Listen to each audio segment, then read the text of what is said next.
Όλες και όλους, μια πρώτη παρατήρηση. Ο χώρος για τον οποίο συζητάμε, πέρα από όλα τα άλλα, είναι και χώρος ιστορικής μνήμης. Είναι χώρος ο οποίος τον Ιούνιο του 1944, μετά τον μπλόκο της Καλοχρέτζας, γίνανε μάχες με νεκρούς επονίτες και λασίτες. Άρα αυτός ο αγώνας είναι και ένας αγώνας και για το πράσινο και για τη σχολική στέγη και για την ιστορική μνήμη της γειτονιάς, την οποία δεν πρέπει να την ξεχνάμε.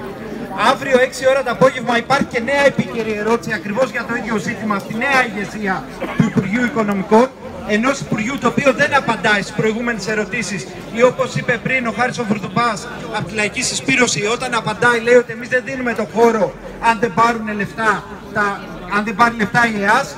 Η ΕΑΣ είναι στο Υπουργείο Οικονομικών, ο χώρος πρέπει να παραχωρηθεί χωρίς αντίτιμο, χρειαζόμαστε σχολική στέγη, δεν γίνεται να έχουμε δομές σε κοντέινερ, δεν γίνεται η Αθήνα να μην έχει ειδικό σχολείο για επαγγελματική κατάρτιση, δεν γίνεται να μην έχει μουσικό σχολείο, δεν γίνεται να μην έχει καλλιτεχνικό σχολείο. Υπάρχει τεράστιο πρόβλημα και στη στέγη και δεν περισσεύει ούτε ένα τετραγωνικό μέτρο πρασίνου.